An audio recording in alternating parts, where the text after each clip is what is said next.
It's 4 o'clock in Los Angeles. It's 6 o'clock in Chicago. And it's 7 p.m. in New York City. Hello, everybody. I'm Mad Dr. Scipio. This is What's the Buzz? America's Best Podcast. I'm joined tonight by Amelia, the Pitbull Chapman. Amelia, how the hell are you? Doing great. How are you? I'm here. Right? Oh, I'm swearing. Full screen. And we are back Hello. tonight with the good Dr. Doc Diamond, a Hello. Pro Wrestling Hall of Famer. Doc, let me tell everybody a little bit about Doc Diamond. He is a former pro wrestling manager, co-owner, co-founder of the Monster Factory with Larry Sharp and Buddy Rogers, the late Buddy Rogers. And he is a Hall of Fame manager, wrestler, promoter, worked with the WWF, WWE, NWA, WCW, and Doc is one of those old school guys like myself that remember when pro wrestling was great. Doc, welcome to the show for night number 2, brother. Yes, thank you for having me again. You're quite welcome. Let's get right into this. We had quite a bit of response last night from our show. People were fascinated with your career and your knowledge of Kevin Sullivan. Tonight, we're going to talk about a guy that I don't know how much you knew him. Talking about Sycho Sid Vicious. I only worked with him a couple times, and that was because of Dennis Carluzzo, with the NWA. Right. Now, was Sid involved with Dennis's promotion at the time? No, well, you just it's just like a lot of guys when they get out of the WCW or WWE, WWF, they go to the Indies. Yeah. At that time, I was running New Jersey, so was Dennis Carluzzo. Yeah. And I would do co-promoting with Dennis, and then I would go on my own, and he would do what he was going to do on his own. Yeah. And Sid Vicious worked for us a couple times, and that was my experience with him. I do know he did. It's just like a lot of the guys, they've had problems. Talk to me about a guy that size. It would seem to me, Sid, if you looked at Sid, Doc, from a promoter standpoint, put your promoter's hat on, right? Right. Actually, you're already wearing it. Yeah.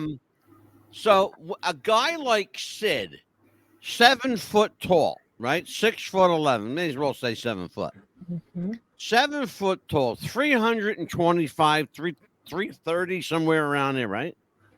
Yeah. As big or probably bigger than Hogan, but of that caliber, a very big man, very muscular man that can work, that can cut a promo, but a guy that has a little bit of baggage with him, just like Hogan. Yeah. Talk to me about what seems to be the perfect package on the surface. How do you deal with a guy like Sid that's maybe too big, too good looking, too muscular? Talk to me about what goes on in the promoter's head. Well, you're going to have him on top of your card. I mean, what else could you really do with him? Yeah. He's a heel.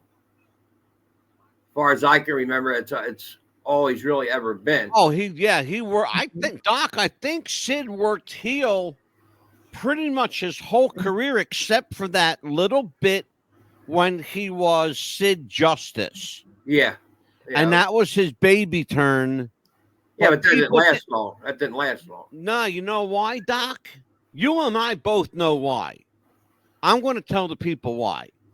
Because he's not believable as a baby. He's 7 foot tall. All right. Okay? How do you make a baby face out of a guy built like a brick shithouse, 7 foot tall, that looks like he could crush a pineapple with his hand? Well, it didn't just that. I mean, it's easier to be a heel. Well, he was over as a heel. Yeah, I know, but I'm just saying him being that big. But I'm not saying it was easy for him. I'm just saying it's easier to be a heel than a babyface. To get over as a babyface, it's a lot harder. Tell everybody why, Doc. You and I both know the reason. Tell everybody why. Oh, well, it's you got to be able to work the crowd. Well, can I tell you what the real reason? Can I tell you what a promoter told me? I'm going to tell you what a major. I'm going to tell you what a major promoter told me. It's easier to get over as a heel, and anybody can be a heel because all you've got to do is act like an asshole. Oh, dear. I mean, I said that, but but you want to, I said it a little nicer, I guess. No, I don't want you to be nice, Doc. I want you to be. Say it like you mean it. Say the truth. I want you to be Doc Diamond on this show, brother. So yeah, I mean, all you got to do is be a dick, really.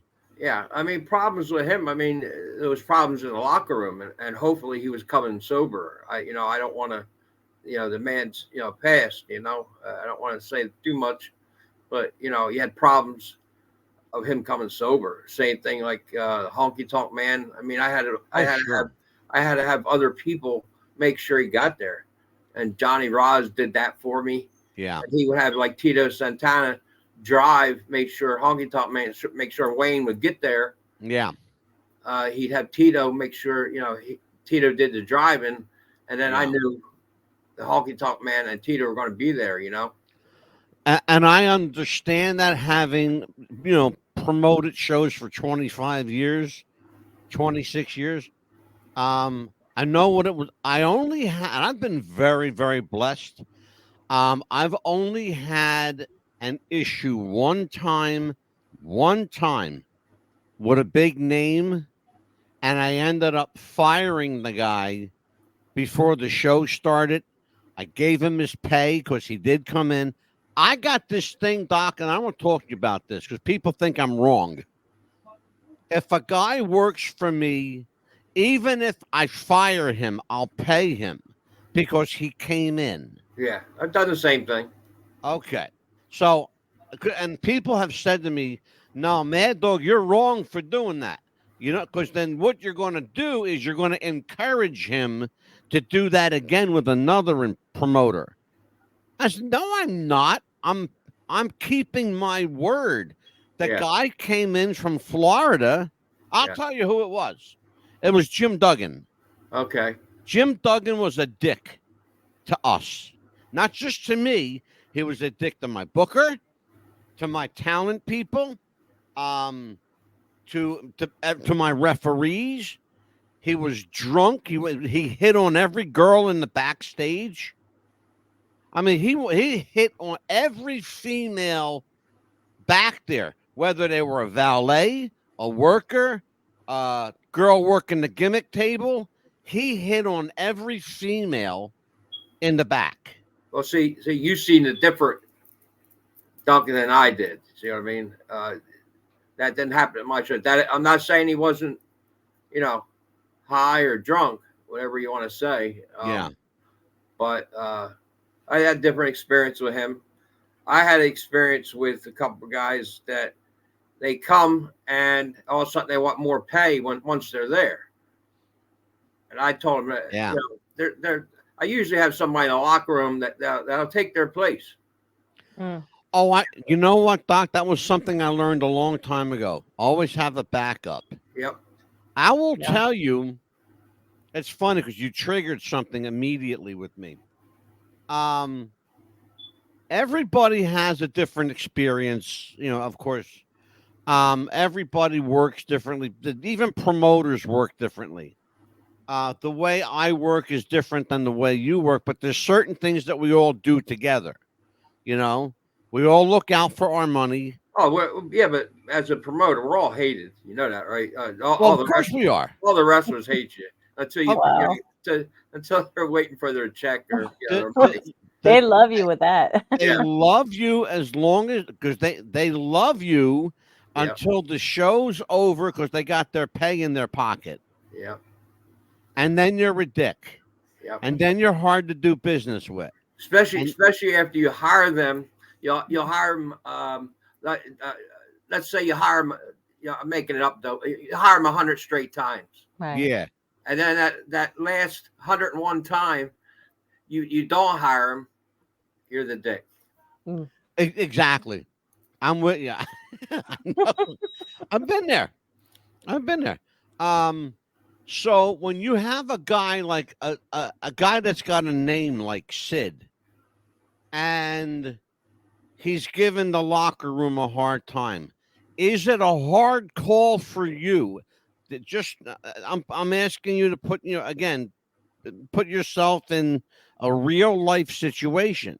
Right. Is it a hard call for you to say, Sid, here's your money, go home? No, it's not a hard call. I did that with Manny Fernandez, Raging Bull Manny Fernandez, Yeah, which gave me a hard time after I helped him. yeah, I mean, he was on the street living in his van, yeah. I know. and he stole money from me. Yeah, I got And news for you, Doc. Amelia, my co-host, she's got a Manny story. She'll tell you off air. yeah, and Yeah. I helped that guy, I did too. I Yeah. put money in his pocket. and not just once or twice. Oh, I understand. And I had problems with Ray Apollo.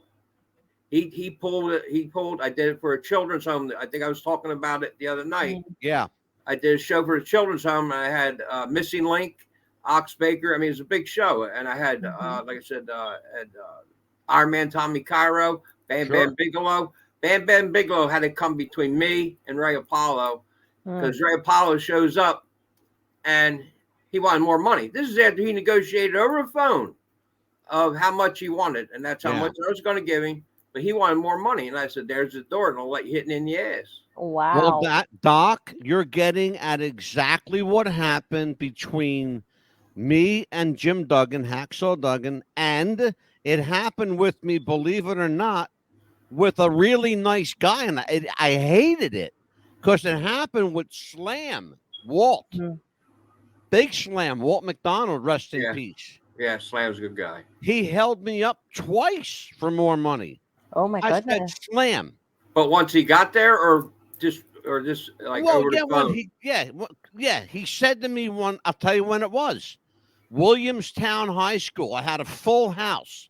I had 2,000 people in the gym. All right, and I'm serious. It looked like a small WWE house show. Right. I had 2,000 people in the gym, paying $20 a pop. Okay, now the money wasn't the problem. If he had called me at home and said, "Hey, Mad Dog, I'm a little short. Can you maybe help me out?" No problem, Slam. I'll put a couple extra bucks in your pocket, but don't do it in the dressing room in front of the boys. Right, that's what Ray did to me. Yeah. Right. He held me up in front of the boys. Right. And either I'm going to look like a jerk off or he is. Right. Okay. So he got his money. I sent him back. I sent a young lady to drive him back to the airport, hopped the next plane to Titusville, Florida, because he was living in Titusville, Florida at the time. And I said to this young lady, I said, make sure he gets on that plane and you make sure that you see the plane take off. Right. And then come back here. Now, by the time she got back, the show was almost over because she had to take him to the Philadelphia airport.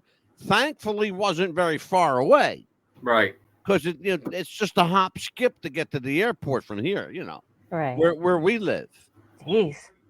But yeah, Amelia, this is the kind of shit that you have to deal with when you're dealing with like a big name. I'm not talking. Am I making any of this up? I mean, and Ray Apollo, he wasn't even doing the doink gimmick for me. He was just doing, the right.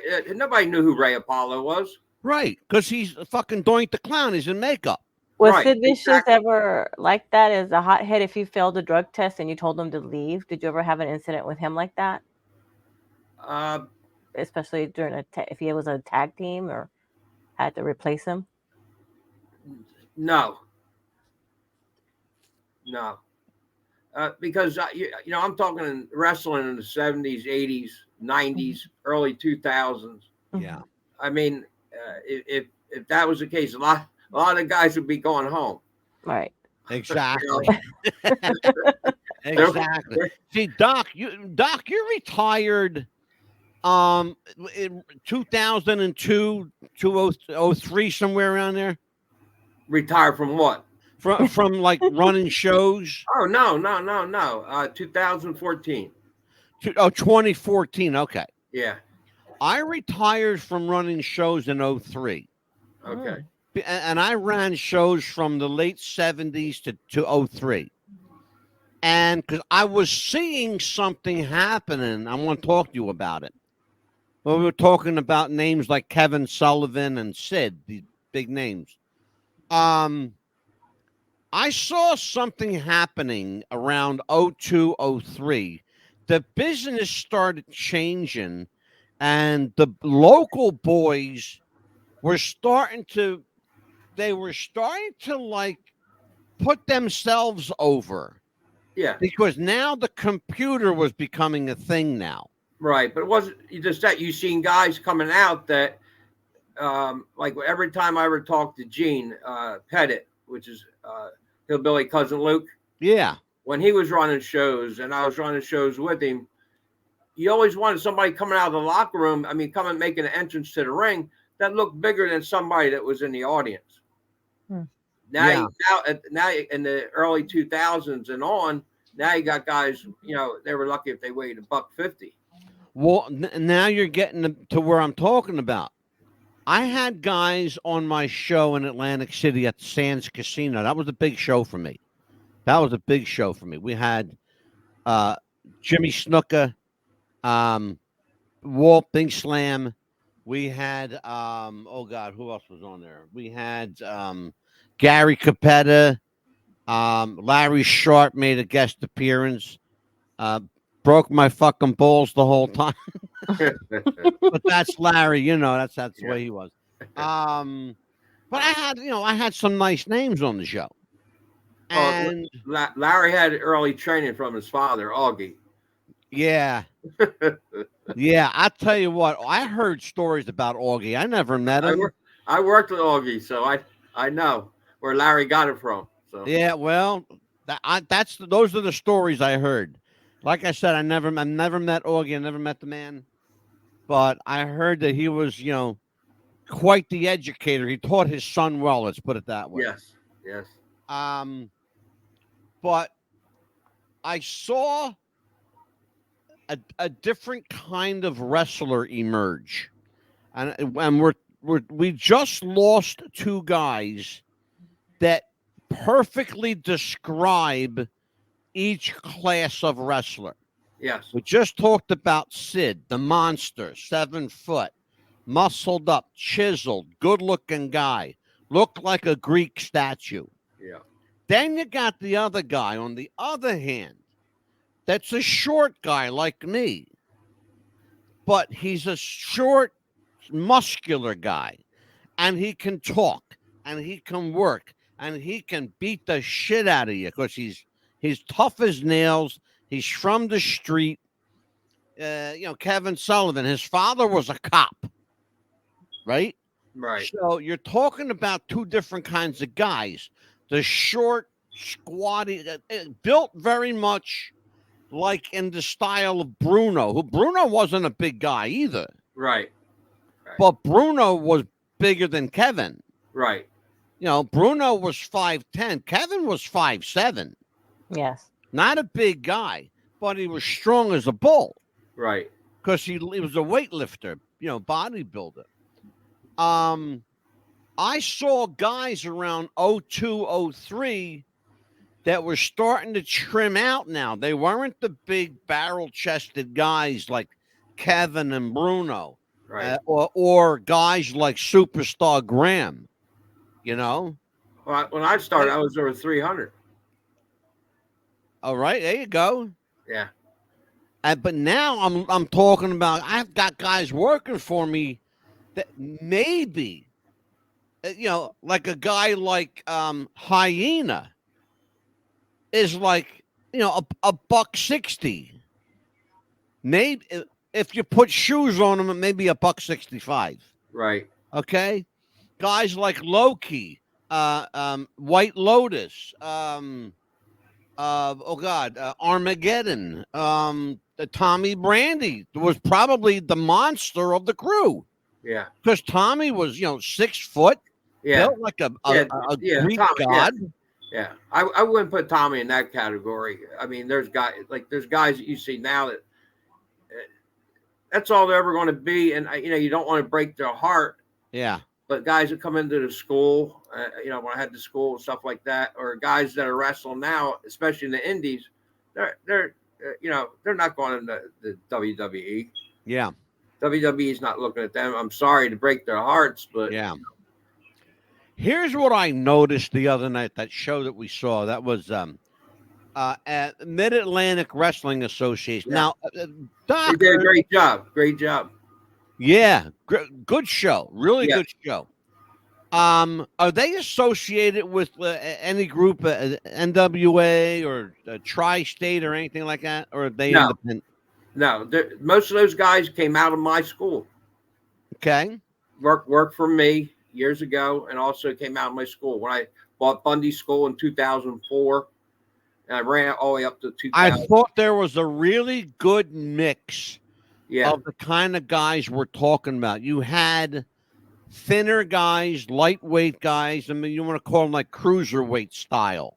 Yes. You had a good assortment of those kind of guys. Then you had a couple super heavyweights on the show. I forget the fella's name. I guess his name is Tyler Sky or somebody like that. Is that it? Right. Am I right about it? Yeah. Yeah. Okay, Tyler Sky, big dude, right? Yes. But he's got he's a baby face. Yeah. And he's over like Rover with the crowd. Yeah. You got a guy like him that's a super heavyweight, but he's got charisma. He can cut a promo.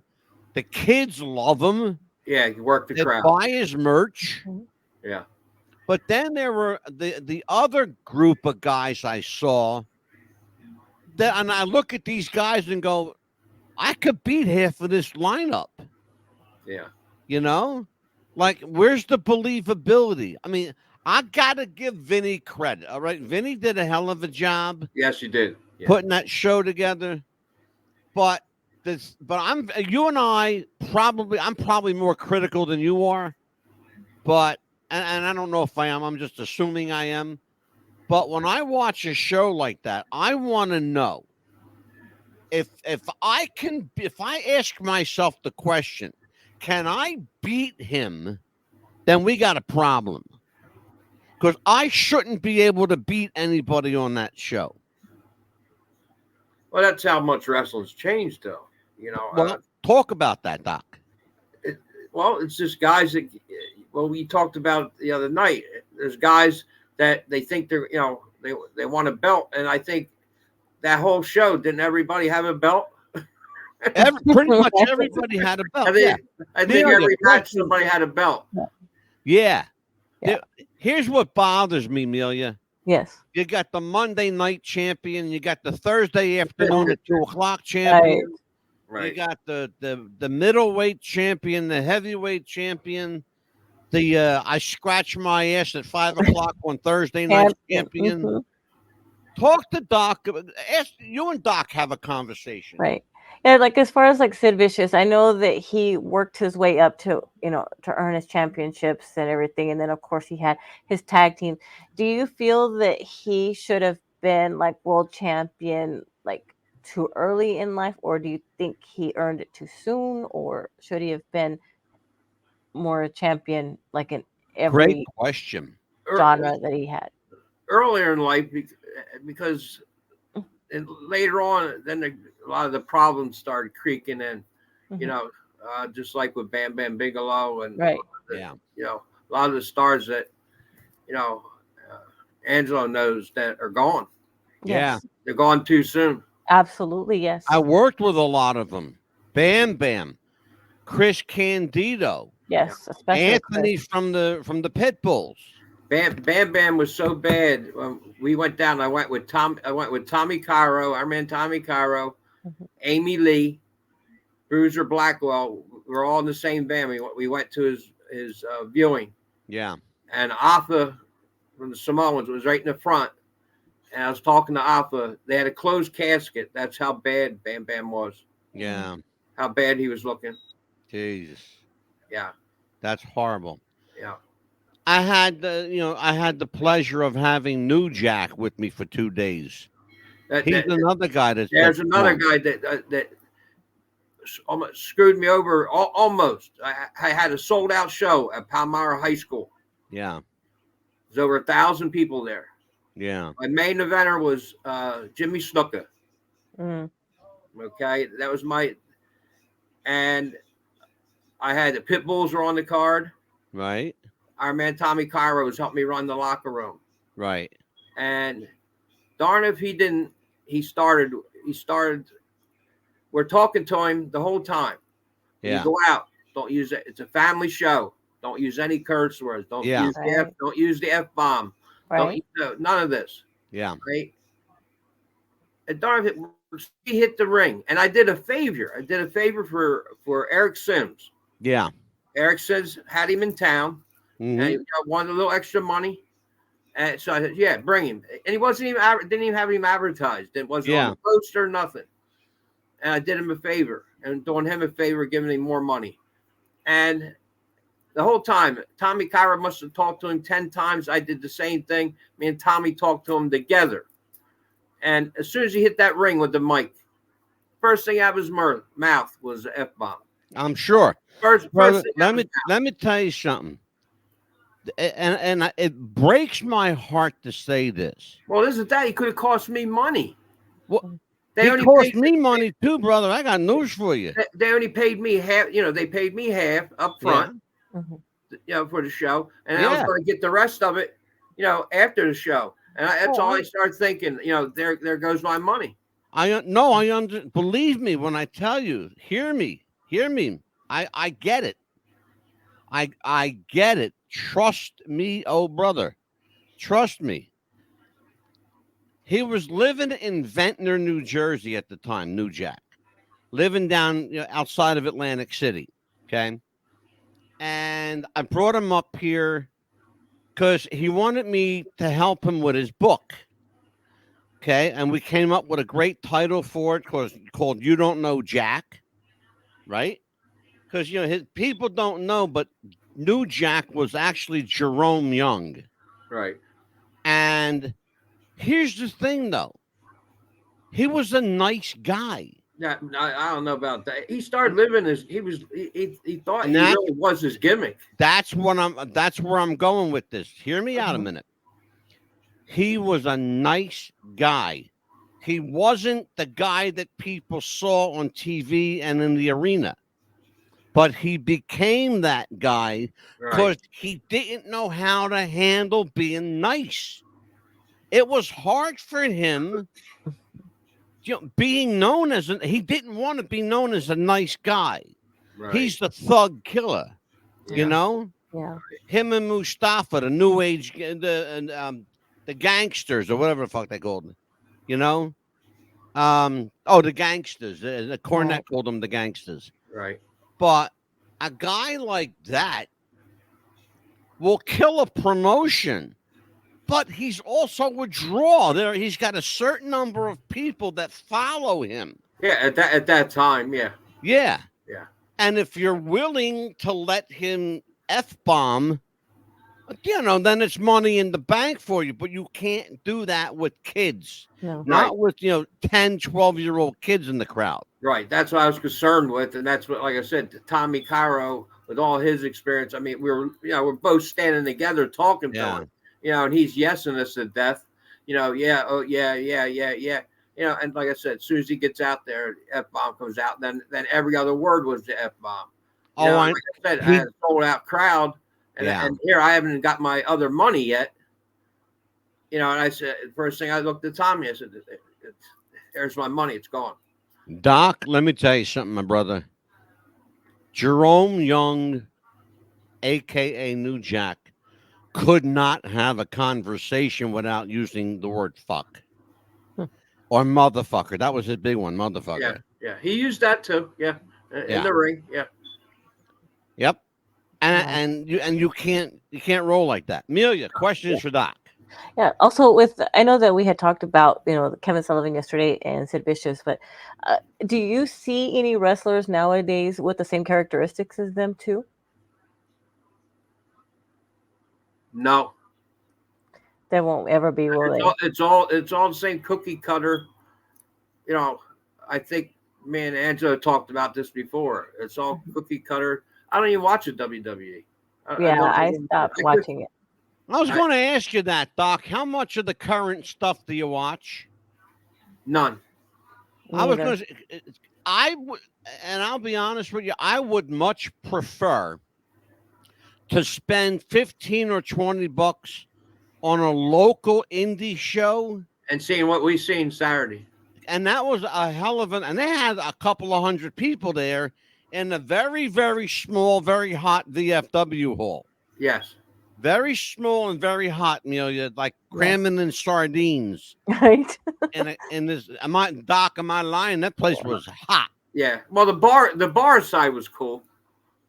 Yeah, because it was empty. There was nobody. Well, when I took my son to watch the Von Erich movie, he looked at me and he was, "Mom, they used to wrestle like that, but why is wrestling so different now?" Yeah. Why? It was hard for me to explain it. Like, honey, that's when wrestling was wrestling. Tell you.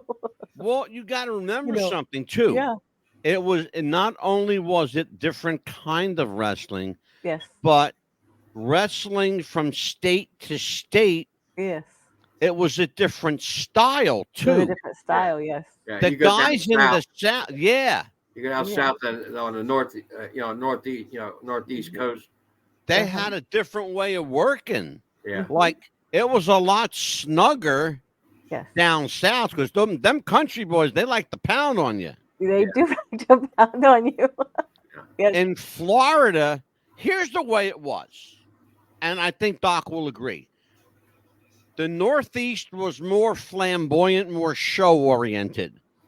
Florida was a lot more technical wrestling. Georgia, places like that in the South. Mm-hmm. Texas, very much ground and pound. Right. The same could be said of like Portland with Don Owens. Uh-huh. Don had a tough, rough and tough, tumble crowd there. Mm-hmm. His guys, they worked a snug style, what we like to call working tight. Right. If you ever hear that term, Amelia, that that somebody likes to work tight. Yes. Right. That means that they're working snug. They're working like a hard style. Right. Oh, look at this! Check this out. Oh no! Amelia's boyfriend is here. Okay. Captain Miserable says, "I want to wrestle Amelia."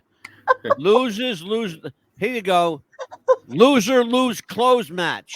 Oh, my Captain Miserable's in the chat. I want to have Doc Diamond promote that show. It's the loser lose clothes match. That's funny, Mill. Right. Captain Miserable. That's Amelia's, resident boyfriend here on the show. I think he's fucking hilarious, to be honest with you. He's a sweetheart.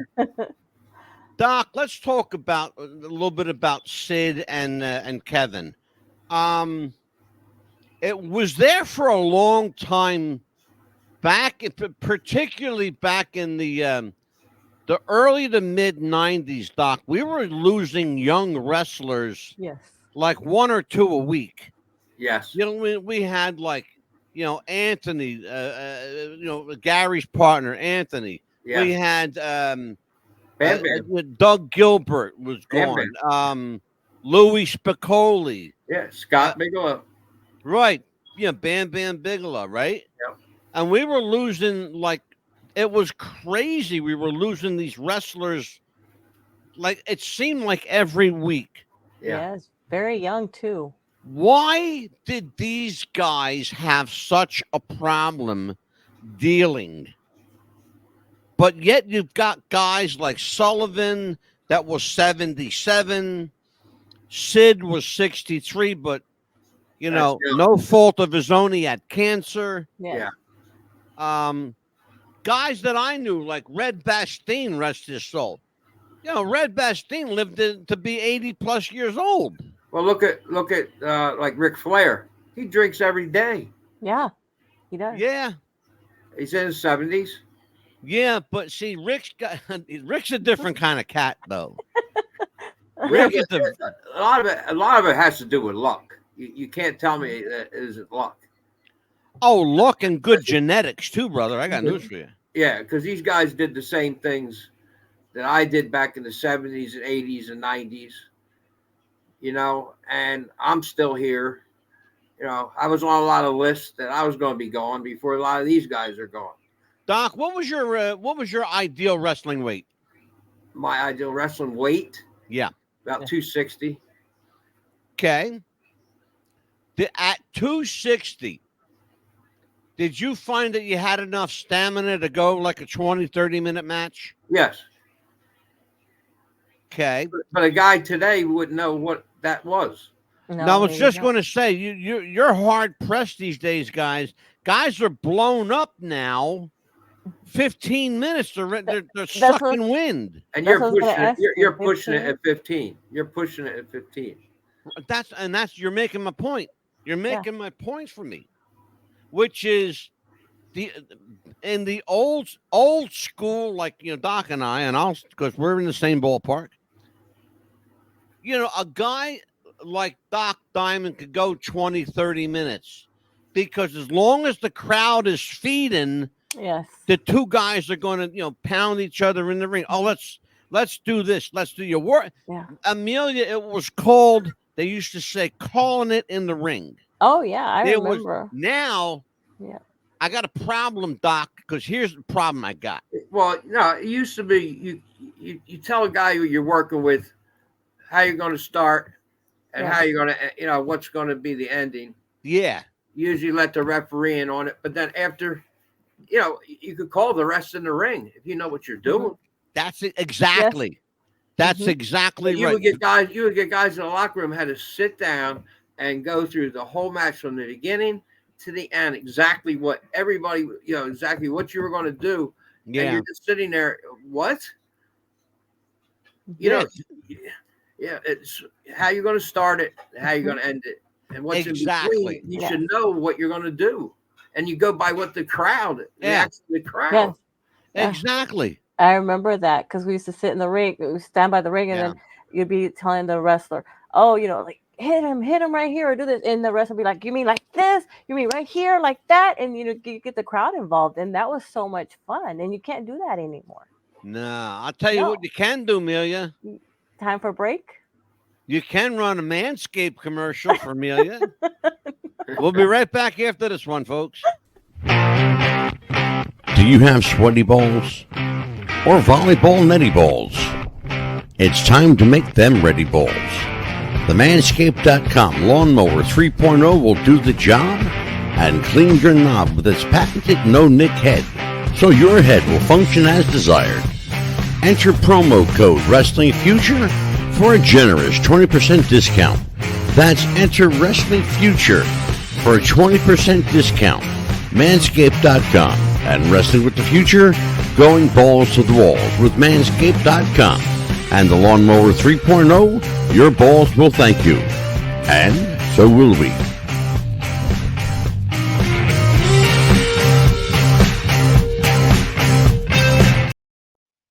This is What's the Buzz Popcast. I am Mad Dog DeCipio at 7:40 p.m. East Coast time.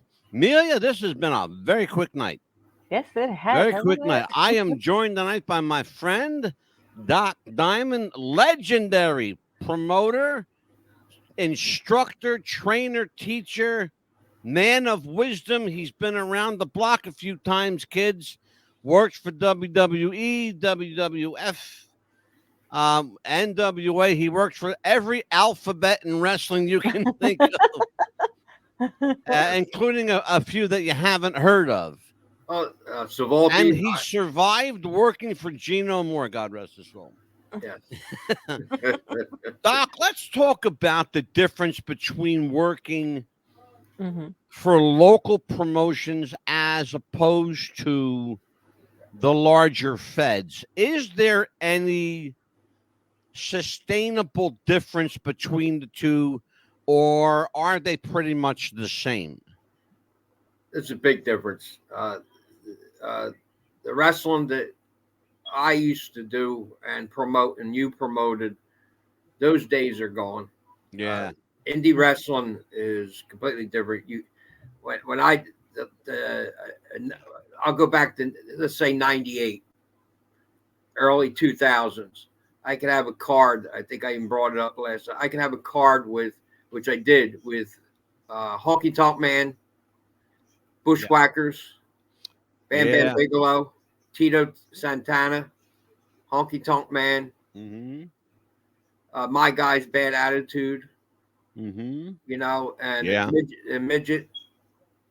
midget match, and usually a girl match. And that time I went up against Amy. It was me and Amy. Amy Lee. Yeah. She's still around. Yeah, me and her went up against each other at a show that I did. But all those are on that same card. That's a WWF card. Oh God, sure.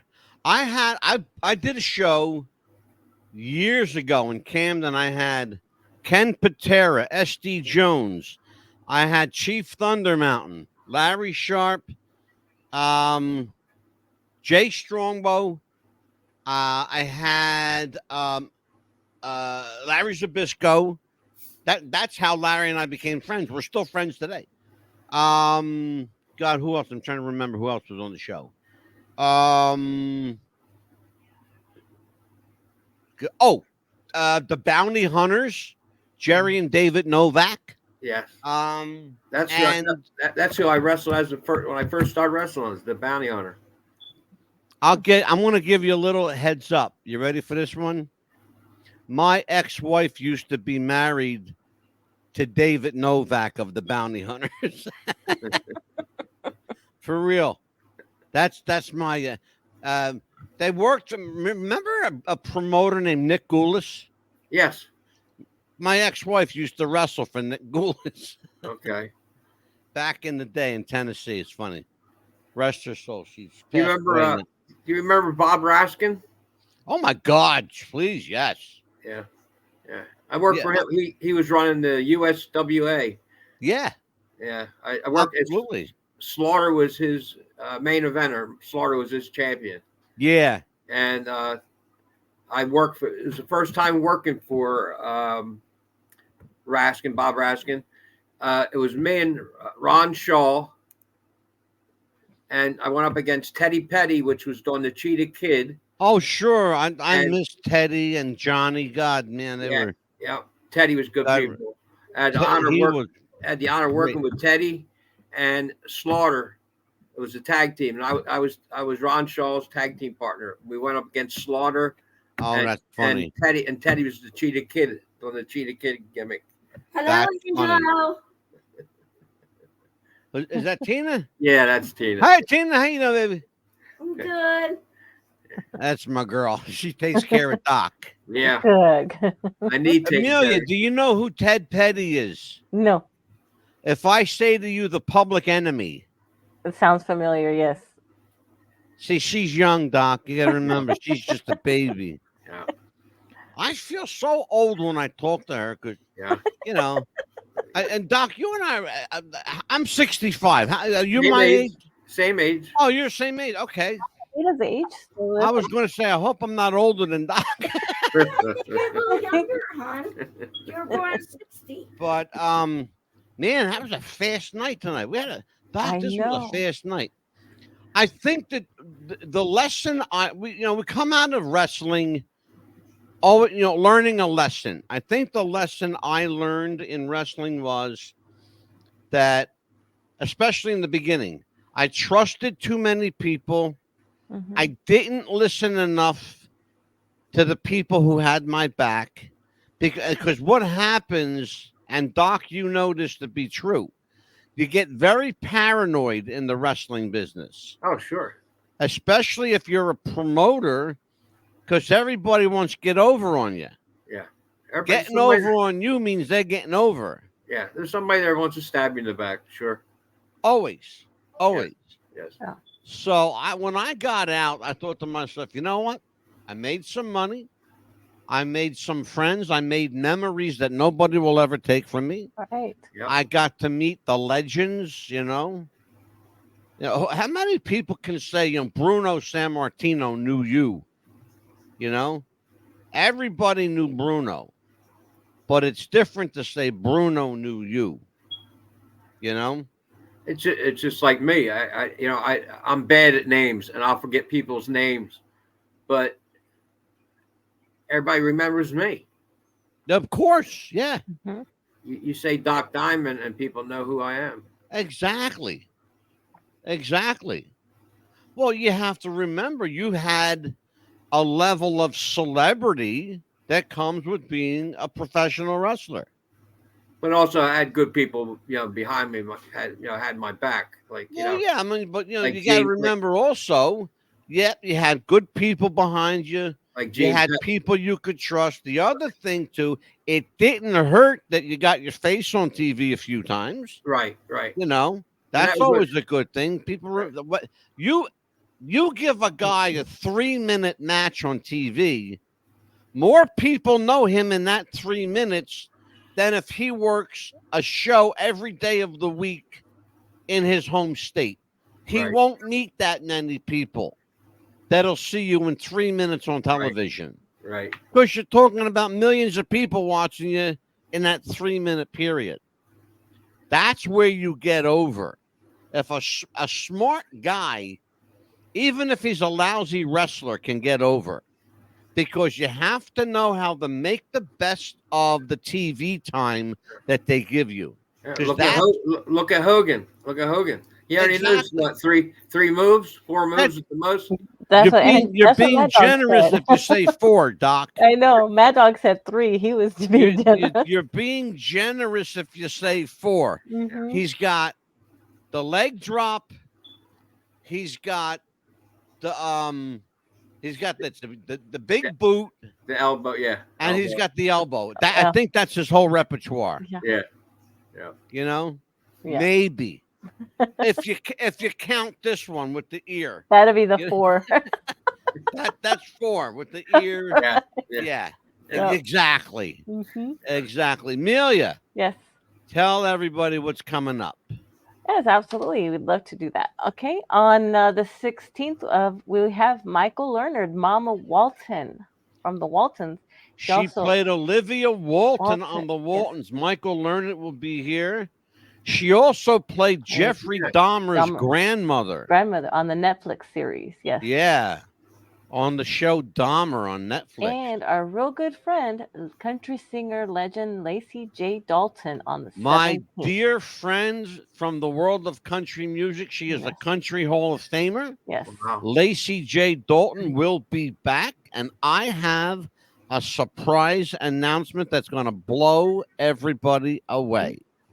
But Yes. you're going to have to wait for that one. And we'll be promoting her album For the Black Sheep as well. Absolutely. It's called For the Black Sheep. Yes. That would And- be like me and Doc. We would be the black sheep. And we For are sure. gonna be, and we're happy. Also, going to have Doc Diamond again on the 18th. We're going to be And talking Doc about. will rejoin us for Yes. the state of pro wrestling. Mhm. Doc is going to be our tour guide Mhm. for the world of wrestling the way it used to be, Yes. and how wrestling today can learn from the past. Absolutely. I was lucky enough to be in that genre of how wrestling was, and people today aren't Yep. as lucky as I was to know what wrestling, as they called it, was, and the best as it was. Well, I remember back in Ed McLemore in Texas used to run the Sportatorium, Mhm. and they called it Friday Night Not Texas wrestling. Wrestling, baby. Yes. Wasn't wrestling, it was wrestling. It was wrestling wanna back wrestle? to Southwest. Yeah, I was the Southwest Championship Wrestling. First time remember I that. ever saw the Von Erichs. Mhm. First But time did- I ever heard the name Von Erich was. But didn't Vince have a problem with that? The wrestling? He didn't like that? Too bad. Right. I would be telling him, too bad, so sad. I tell him that all the time. Too bad, so sad. Right. Well, listen, Doc, thank you for joining us Oh, again. thank you. Been a great night. We're gonna have you back on September the 18th for the state of wrestling. What wrestling can learn from what wrestling today can learn from its past. It's past. We're going to be talking about people like Gorgeous George, Haystacks Calhoun, Ricky Starr, Buddy Rogers, Bruno Sammartino, Pedro Morales, Superstar Billy Graham, Bob Backlund. Those are names. That's the Mount Rushmore of wrestling, folks. Nikolai Volkov, God rest his soul. Wrestlers who made Nikolai wrestling what it is today. His real name was, people don't know this, but Nikolai's real name was Joseph. Joe, yeah. Good guy, sweet guy. Very, not anything like his character. Nothing like his character. Very soft-spoken, mild guy, and funny, and loved to laugh. Yeah. Oh, and good in the locker room with everybody. Wasn't he a practical joker? Always worried about me. Yeah. Not worried about himself. Always worried about me with my health. That's how he was. Yeah. Yeah. Doc, we're going to close out the show with the traditional 10-bell salute. Ladies and gentlemen, till we see you again, God willing and the creek don't rise, behave yourself, stay out of trouble, especially you, Pitbull.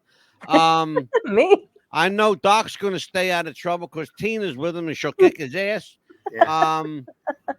And I'm married to Anita, and then say no more with that. She's got me on a short leash. Short leash. Take care, folks. Good night. We'll see you next week. Bye-bye.